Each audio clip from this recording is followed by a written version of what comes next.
नमस्कार दोस्तों, कैसे हो? This is Tirupati sir biology. This is my channel Tirupati sir biology. So don't forget to subscribe my channel, right? So आइए दोस्तों, अपन क्या पढ़ रहे थे? Cell division. ये चैप्टर मैंने चालू किया था, जिसमें लास्ट लेक्चर में मैंने आपको कवर किया था माइटोसिस. उसके बाद मियोसिस में अपन ने एंटर किया था, जहां पे मियोसिस 1 पढ़ा था. और आज के इस सेशन में अपन पढ़ेंगे मियोसिस 2, राइट? तो बात चल रही है मियोसिस के बारे में. किसके बारे में पढ़ रहे हैं अपन? All we are discussing about the meiosis. So जैसे आप जानते हो, मियोसिस में एक सेल डिवीजन है जिसमें एक पेरेंट सेल से टोटल 4 डॉटर सेल्स बनती है. What it is? Meiosis is a type of cell division. इसमें जब ये सेल डिवीजन में आएगा तो एक सेल से ये टोटल 4 सेल्स बनेंगे. There are 4 diploid cells. 1 diploid cell जब इसका मियोसिस होता है तो सबसे पहले वो मियोसिस 1 में जाएगा.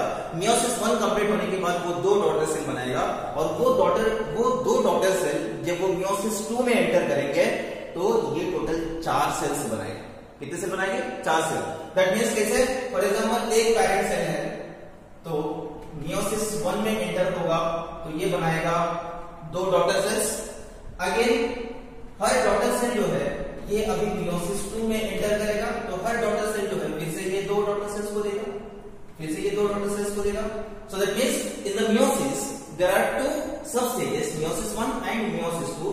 Eight the end of the meiosis 2 if you will see one daughter cell or one parent cell, it will form the 4 daughter cells. एक parent cell total 4 daughter cell देता है.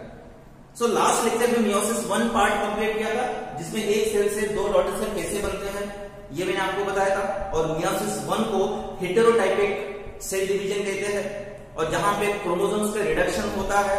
डॉटर सेल्स के पास same number of chromosomes नहीं होते हैं जो parent cell के पास होते हैं, right? So in terms of the chromosomal number or the pairs, the daughter cells are different from the parent cell.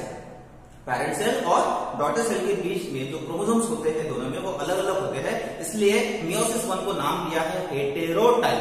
Hetero मतलब नॉन सिमिलर, दोनों में सिमिलरिटी नहीं है, इसलिए इसको हेटेरोटाइपिक कहा गया.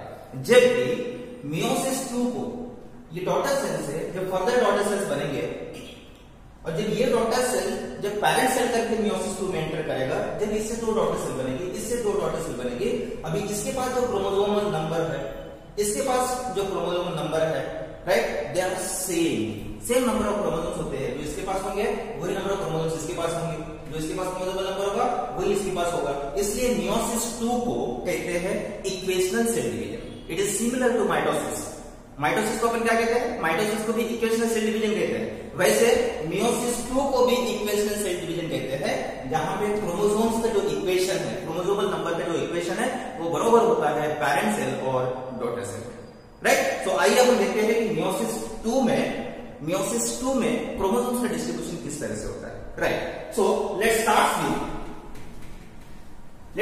With the meiosis 2.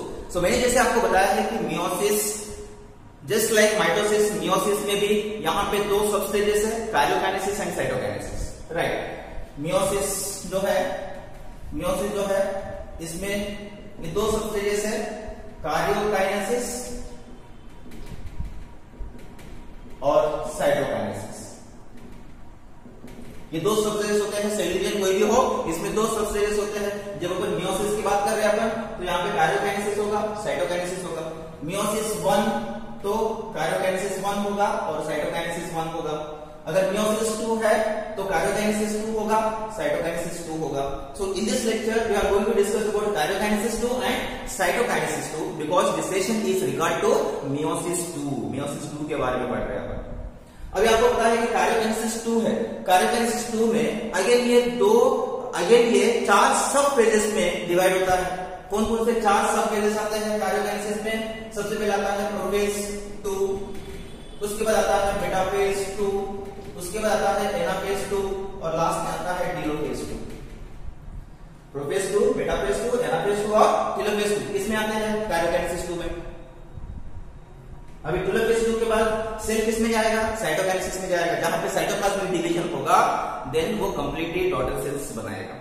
तो अपन देखते हैं कि टोटल कितने नंबर ऑफ डॉटर सेल्स बनते हैं, right? So coming with the meiosis 2 या starting with the meiosis 2, at the end of meiosis 1, जहां पे मियोसिस 1 कंप्लीट होता है, तो एक पैरेंट सेल से कितने डॉटर सेल बनते हैं? दो daughter cell. So these are the 2 daughter cells. अब ये 2 डॉटर सेल कहां पे एंटर करेंगे? मियोसिस 2 में एंटर करेंगे, राइट। सो मियोसिस 2 में फर्स्ट सब स्टेज कौन सा है? कैरियोकाइनेसिस। सेकंड क्या है? साइटोकाइनेसिस। अब ये कैरियोकाइनेसिस 2 के अंदर के फर्दर सब स्टेज कौन सा है? प्रोफेज 2। तो ये सबसे पहले आएगा प्रोफेज 2। सो मियोसिस 1 के बाद जो 2 डॉटर सेल है ये मियोसिस 2 में एंटर करेंगे और उसमें कैरियोकाइनेसिस के अंदर में ये प्रोफेज 2 में आएंगे। Here it is the prophase 2। Is it clear? Here it is the prophase 2। यहां पे क्या होगा? यहां पे क्रोमोसोम्स पे जो है क्रोमोसोम्स प्रॉपर कंडेंसेशन होगा, it become short and thick. Is it clear? यहां पे और इन दिस प्रोफेज 2 जो न्यूक्लियस और न्यूक्लियर मेम्ब्रेन है ये डिसअपियर होना चालू हो जाते हैं। सो प्रोफेज 2 जो है आपको पता है कि ये माइटोसिस से मैं आपको बताते आ रहा हूं। Prophase it is the longest phase of karyokinesis. ये कार्योकाइनेसिस का सबसे बड़ा फेज होता है जहां पे क्रोमोसोम्स का कंडेंसेशन वो एकदम कंडेंसेशन में आते हैं, right. They become short and thick. Chromosomes become short and thick यहां पे। और यहाँ पे जो न्यूक्लियर मेम्ब्रेन है और इसके अंदर में जो न्यूक्लियोलस है वो धीरे धीरे डिसअपियर होना चालू हो जाता है। यहाँ पे देखिए आप, जैसे ही डिसअपियर हो जाता है तो नेक्स्ट फेज क्या होगा? Metaphase 2। In the metaphase 2 here you can see, आपको न्यूक्लियर मेम्ब्रेन दिख रहा है यहाँ पे? There is no nuclear membrane. यहाँ पे न्यूक्लियर मेम्ब्रेन दिख रहा है क्या? या न्यूक्लियस दिख रहा है क्या? There is no nuclear membrane और न्यूक्लियस। जब सेल मेटाफेज में आते हैं तो ध्यान में रखना है कि यहाँ पे nuclear membrane nucleus completely disappear हो जाता है। There will be no nuclear membrane और न्यूक्लियस। हियर द सेंट्रियोल्स, यहाँ पे जो सेंट्रियोल्स है जो अपोजिट पोल्स में गए हैं सेल के, नाउ दिस सेंट्रियोल का काम क्या है? स्पिंडल फाइबर बनाना। Here there is a formation of the spindle fibres. ये सेंट्रियोल स्पिंडल फाइबर बनाता है। Now the name is metaphase. Metaphase में क्या होता है? In the metaphase these spindle fibers they will align the chromosomes, they will align the chromosomes at the equator of the cell, cell के बीचों बीच। Mitosis से अपन पढ़ते आ रहे हैं, माइटोसिस से अपन पढ़ते आ रहे हैं कि मेटाफेज में क्या होता है? मेटाफेज में क्रोमोसोम्स का इक्विपोजिशन मतलब सेल के बीचों बीच उनका अलाइनमेंट होता है। इस तरह से अलाइनमेंट होता है।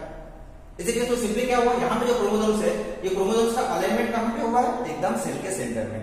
यहाँ पे देखिए ये क्रोमोसोम्स का अलाइनमेंट कहां पे हुआ? एकदम सेंटर, जिसको अपन इक्वेटर ऑफ द सेल कहते हैं। इसलिए उसको नाम दिया है मेटा। मेटा मतलब middle of the cell. Is it clear? So this is metaphase 2 which is similar to that of metaphase 1। और माइटोसिस का जो मैंने आपको मेटाफेज बताया है ये सारे इसमें जो भी मेटाफेज होगा, मेटाफेज कोई भी सेल डिवीजन का होगा, उस मेटाफेज में क्रोमोसोम्स का अलाइनमेंट इक्वेटर पे होता है, सेल के इक्वेटर पे होता है, right. So this is about metaphase 2। Now cell metaphase 2 complete होने के बाद कहां पे जाएगा? It will goes to the anaphase, this one. So anaphase 2 में क्या हो रहा है? Here you can see these are the spindle fibres, इसको अपन सेंट्रियोल कहेंगे। These are the centriole pairs. Centriole का काम है स्पिंडल फाइबर बनाना। स्पिंडल फाइबर कहां पे जुड़ता है? Here it is the kinetochore. Kinetochore किसको कहते हैं? For example here it is the chromosome जो स्पिंडल फाइबर ऐसे पकड़ के रखता है। So here surrounding this centromere there is a complex protein. Protein का एक कॉम्प्लेक्स होता है जिसको अपन कहते हैं काइनेटोकोर। सो जो स्पिंडल फाइबर आता है तो स्पिंडल फाइबर किसको पकड़ के रखता है? काइनेटोकोर। सेंट्रोमियर के सराउंडिंग में जो काइनेटोकोर का कॉम्प्लेक्स है उस कॉम्प्लेक्स के थ्रू वो क्रोमोसोम्स को सेंट्रली अलाइन करता है, सेंट्रली अलाइन करता है, राइट। तो ये हो गया मेटाफेज 2। सो मेटाफेज 2 होने के बाद एनाफेज 2 की बात कर रहा हूं मैं, तो एनाफेज 2 में क्या होगा? एनाफेज 2 शॉर्टेस्ट फेज होता है। एनाफेज 2 कार्योकाइनेसिस का शॉर्टेस्ट फेज होता है। अभी इसमें देखो आप क्या हो रहा है? हियर इन दोनों के बीच में जो फाइबर्स होते हैं इसको अपन कहते हैं इंटर क्रोमोसोमल फाइबर, राइट। इसमें अलग अलग फाइबर्स होते हैं। ये जो फाइबर जब सेंट्रियोल टू सेंट्रियल एक पोल से दूसरे पोल तक जब फाइबर्स कंटिन्यूअसली जाएंगे विदाउट एनी ब्रेक उसको अपन कहते हैं कंटिन्यूअस फाइबर्स। फॉर एग्जांपल यहाँ पे देखो, यहाँ पे 2 तरह के फाइबर्स मैंने निकाला है। दिस इज कंटिन्यूअस, एक पोल से निकल रहा है तो डायरेक्ट दूसरे पोल पे जा रहा है, इसको अपन कंटिन्यूअस फाइबर कहते हैं। ये वाला फाइबर देखो आप, ये फाइबर कहां पे अटैच है? Here it is attached to the centromere of the chromosome. ये सेंट्रोमियर पे अटैच है। अगेन ये फाइबर कहां पे अटैच है? सेंट्रोमियर, मतलब ये क्रोमोसोम्स को पकड़ के रखा है। तो इस तरह के फाइबर्स को अपन कहते हैं नॉन कंटिन्यूअस फाइबर, और नॉन कंटिन्यूअस फाइबर को ही अपन कहते हैं chromosomal fibre. What we call chromosomal fibre. Why it is called chromosomal fibre? Because इसने क्रोमोसोम को पकड़ के रखा है, बीच में क्रोमोसोम्स आया है तो उसने क्रोमोसोम्स को पकड़ के रखा है। और ये नॉन कंटिन्यूअस है, क्यों? क्योंकि एक पोल से दूसरे पोल तक नहीं जा रहा है, क्योंकि बीच में क्रोमोसोम्स आया है, जो क्रोमोसोम्स को उसने हैंग करके रखा है। राइट। तो इस तरह के फाइबर्स होते हैं। कितने टाइप के क्रोमोसोमल फाइबर बताया मैंने आपको? एक मैंने आपको बताया है कंटिन्यूअस फाइबर और एक मैंने आपको बताया था नॉन कंटिन्यूअस। नॉन कंटिन्यूअस को क्रोमोसोमल फाइबर भी कहते हैं। और जो क्रोमोसोम्स के बीच में जो फाइबर है, क्रोमोसोम्स के बीच में, इसको अपन कहते हैं inter chromosomal fibre. Now what is happening in the anaphase? Anaphase 2 में क्या होता है?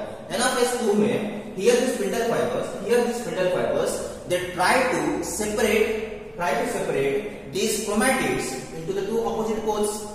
यहां पे देखो आप क्रोमोसोम है, क्रोमोसोम के पास दो क्रोमैटिड्स है। दो क्रोमैटिड्स मतलब फॉर एग्जांपल ये वन क्रोमैटिड है, दिस इज अनदर क्रोमैटिड। इसको एक क्रोमैटिड कहते हैं, जिसको दो क्रोमैटिड्स। तो एक क्रोमोसोम के पास कितने क्रोमैटिड्स होते हैं? दो क्रोमैटिड्स। यहां पे आप देखोगे जो अलाइनमेंट है क्रोमोसोम्स का, इस क्रोमोसोम में दो क्रोमैटिड है। यहां पे देखो आप, यहां पे देखोगे एनाफेज में, तो स्पिंडल फाइबर ने क्या किया? Spindle fibre it has divided the centromere into two. इस स्पिंडल फाइबर ने इस सेंट्रोमियर को दो में डिवाइड किया है, and which results into the formation of the two daughter chromatids which are called two daughter chromosomes। Chromosomes के पास दो क्रोमैटिड्स है। इस नेक्स्ट फेज एनाफेज में आने के बाद क्या हुआ? स्पिंडल फाइबर ने इस क्रोमैटिड को ऊपर पुल किया और इस स्पिंडल फाइबर ने इस क्रोमैटिड को नीचे की तरफ पुल किया। So that means these spindle fibers they will pull the respective chromatids towards the opposite poles। So ये क्रोमैटिड इस पोल में जाएगा, ये क्रोमैटिड नीचे के पोल में आएगा। एग्जैक्टली यहाँ पे देखो क्रोमैटिड कहां पे जा रहा है? इस पोल में। और ये क्रोमैटिड कहां पे जा रहा है? इस पोल में। So here the spindle fibers they try to pull the chromatids into the opposite poles, और respective poles में उनको खींचते हैं, and which results into the formation of two daughter chromosomes। यहाँ पे दो daughter chromosomes बनते हैं। इसीलिए यहाँ पे भी देखिए आप, यहाँ पे भी देखिए। तो अपन दो सेल्स की बात कर रहे हैं क्योंकि दो सेल्स मियोसिस 2 में आए हैं, तो हर इसमें दो सेल्स मैंने दिखाया है। प्रोफेज 2 में दो सेल्स, मेटाफेज में 2, एनाफेज में 2 और टेलोफेज में आपको पता है टेलोफेज के बाद जो साइटोकाइनेसिस होता है तो हर सेल से दो सेल बनते हैं, हर सेल से फिर से दो सेल बनते हैं। तो इस स्टेज में जब आएंगे तो मैं आपको समझाऊंगा। अभी एनाफेज 2 में देखो क्या बोल रहा हूं मैं।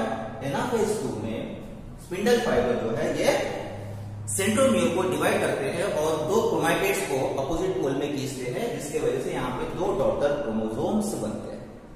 Is it clear? ये हो गया एनाफेज 2। अभी एनाफेज 2 के बाद क्या होगा? टेलोफेज 2 होगा। टेलोफेज 2 में क्या होगा?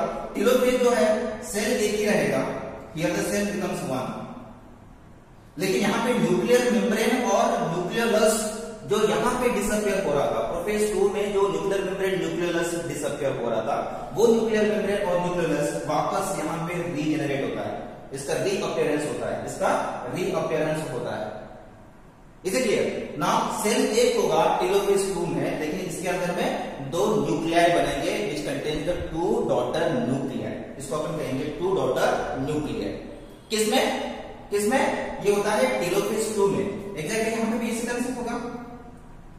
सेल एक है but it results into the formation of the two daughter nuclei. दो डॉटर न्यूक्लियाई कैसे बन रहे हैं?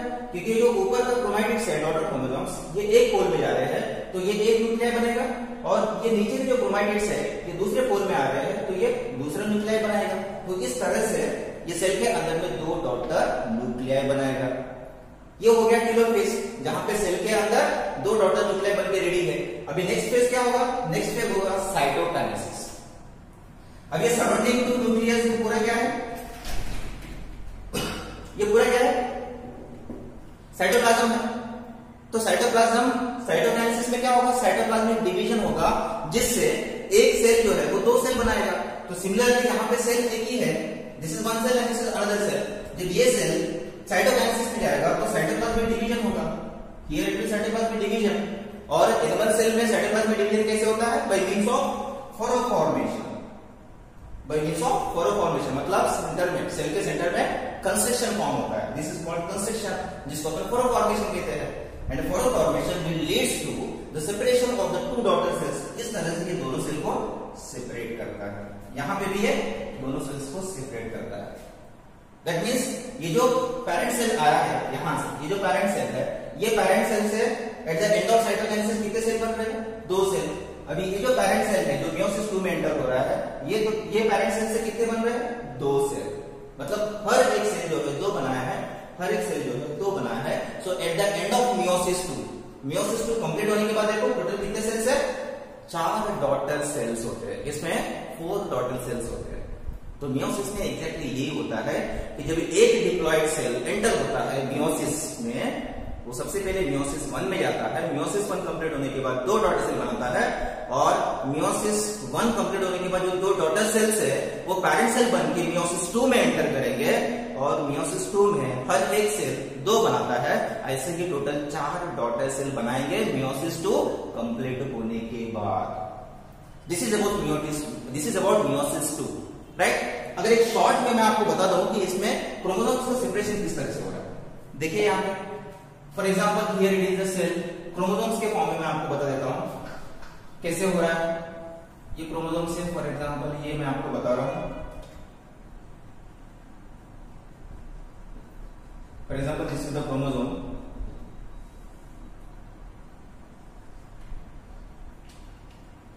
Here is the chromosome,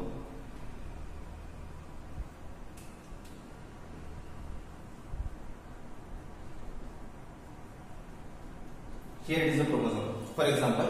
So here it is the cell which contains the paternal and the maternal chromosome. ये paternal और maternal chromosome है। अब ये सेल जो है किसके अंडर में जाएगा, ये सेल सबसे पहले मियोसिस 1 में जाएगा। किस में जाएगा ये सबसे पहले, ये सबसे पहले जाएगा मियोसिस 1 में। जब ये मियोसिस 1 में जाता है तो आपको ये पता होना चाहिए कि मियोसिस 1 में जाने के पहले ये आपस में अपना जेनेटिक मटेरियल एक्सचेंज कर लेता है।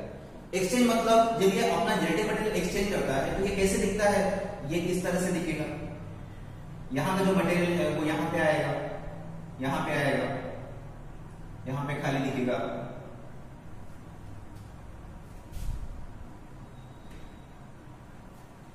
राइट। इसका मतलब क्या है कि यहाँ का जो जेनेटिक मटेरियल है वो यहाँ पे आया हुआ है, और यहाँ का जेनेटिक मटेरियल जो है वो यहाँ पे गया है। तो इस तरह से वो एक्सचेंज कर लेते हैं, पैटर्नल और मैटरनल क्रोमोसोम ये दोनों एक्सचेंज होते हैं, which is called exchange of genetic material between the homologous chromosome, non sister chromatids of homologous chromosome, जिसको अपन क्या कहते हैं, क्रॉसिंग ओवर। तो ये एक, अभी इसको अपन बोल सकते हैं डिप्लॉयड सेल, जो अभी एंटर होगा मियोसिस 1 में। अब इसे डिप्लॉयड सेल के पास क्या है, पैटर्नल मैटरनल क्रोमोसोम्स है, राइट। अभी इसका जब मियोसिस 1 होता है, इसका जब मियोसिस 1 होता है तो कैसे सेल बनता है, यहाँ पे क्रोमोसोम्स का सेपरेशन होगा। तो यहाँ पे जब 2 सेल बनाएगा ये, तो एक सेल में ये आएगा,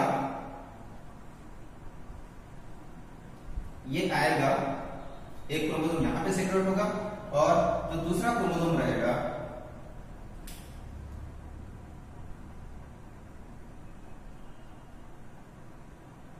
right, so one chromosome get into one daughter cell and another chromosome get into another daughter cell. अब ये डॉटर सेल कब बने हैं, मियोसिस 1 कंप्लीट होने के बाद।